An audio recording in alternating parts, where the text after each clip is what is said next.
Let's bring in the royal broadcaster and photographer Ian Pelham Turner. Ian, good to see you again. Thank you. You've photographed 5 generations of the royal family. It's quite a stint. Absolutely. Just to brighten things up a little bit, I think we need a little bit of that at the moment. So you know the history well, you know the royals well. And let's go with the Queen. A couple of stories to make us smile this morning. Absolutely. So the first one was an event that happened about 5-6 weeks ago. A friend of mine wanted to try out the new Elizabeth line. So the tube station for those in Australia. Tube station. So she walks down the steps, there's the train, the doors are open, so she walks on the train, the doors close, and she's looking up and down the carriage and there's no one there. Train moves off. Fortunately, the train then stops at the station she wants to get out at. The doors open up, she comes out, and as she's coming out, the Queen is coming out as well.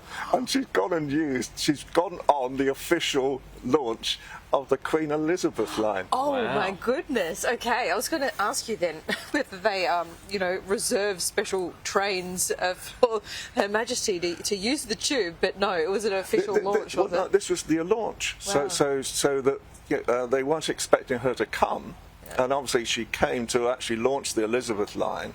And this woman had just walked on the next carriage thinking this was just a normal train and it ended up, by sheer coincidence, at the station she wanted to at the same time. So the Queen came out and she looked round at this lady and she burst out laughing. The Queen loves anything that goes wrong at times. She has the most wicked sense of humour. Unscripted moments. Absolutely. This was only 6 weeks ago, did you say? Yeah. Just with the launch. Wow. So it was sort of funny, but the Queen loves things when people do things that go wrong as well. One of my friends used to love royal cars, and who doesn't, by the way? Yeah. and he was very high up in sort of commercial circles with the Queen, so the Queen knew him. And he's going around the back of Buckingham Palace one night with another friend, and he spots all the royal cars in the garage.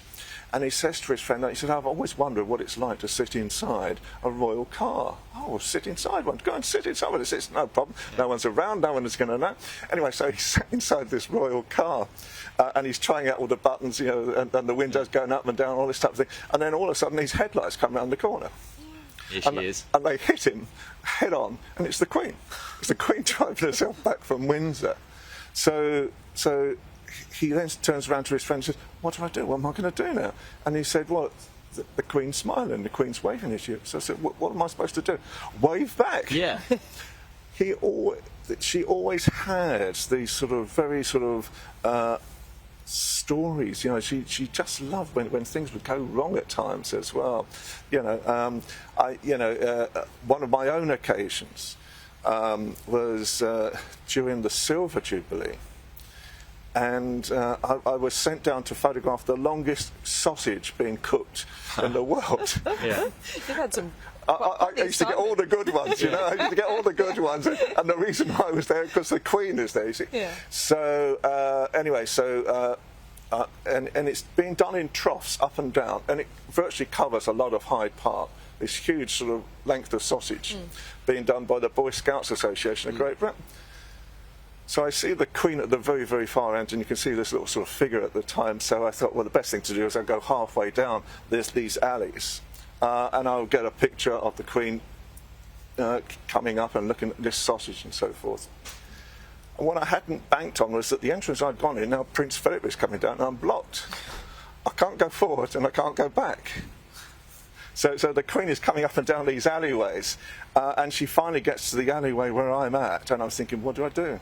What do I do now? Because the Queen can't be seen to be sidled past me at all.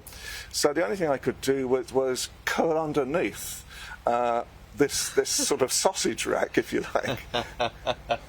And as she came past me, she came walking up towards me, and she raised her brolly, and I thought she's going to hit me. Wow. I thought she was going to hit me any second, and I thought she's either going to knight me or hit me, So as she came past, she gave me one of the icy stares. Oh.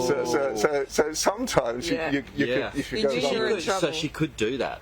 Because she's got that megawatt smile, right? And those piercing eyes. Yeah, but it goes the other way? It can go both. I mean, a lot of the time, you know, when I was working with the Queen or other members of the royal family, normally it was okay, you know. But occasionally, you know, these things go sort of terribly wrong. Yeah. You know. Well, Ian, just tell us quickly about your favourite photograph. Probably my best well-known photograph was I did Prince William's first Christmas baby shoot. There we go. That's it there. Yeah, in 1982. How old's William? William is 3 months old. Oh, he's 3 months old. So this is the first Christmas shoot. The reality was, on that day, basically the protocol in those days was you were given 7 minutes. And in 7 minutes you had to shoot colour and black and white, 2 cameras. You weren't allowed to talk to them, you weren't allowed to direct them in any way, shape or form. So they came in, you could say, "Good morning, ma'am," "Good morning, sir." They sat down, and then there was a guy with a stopwatch on. And as soon as they sat down, on went the stopwatch. So I started taking pictures, and then suddenly realised that Diana was holding William's teething ring right in front of her face. So I couldn't see the most famous woman in the world for 4 minutes out of the 7 minutes. So in the end, I thought, there's only one thing I can do, because I'm not allowed to say, "Ma'am, would you mind moving the teething ring?" That's not allowed. So I made a noise like I was dying. So she sort of turned round, and she realised straight away that I was breaking convention, but I wasn't, because no one said I couldn't cough.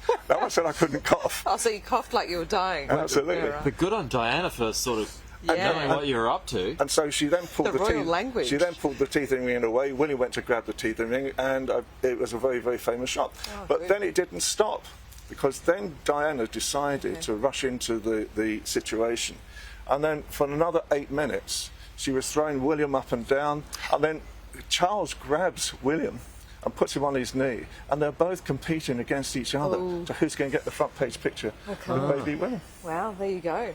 That's That a good is one. Great story. Yeah. Thank you so much for 7 that. minutes. 7 minutes. Yeah, It's like, not it's like TV land. Yeah. That's exactly right. You had to Ian. make the magic in a short space of time, and you certainly did that. Yeah. Well done, Ian. Great to talk to Lovely you to this talk to morning. you. No problem at all. Thanks Thank so you. much.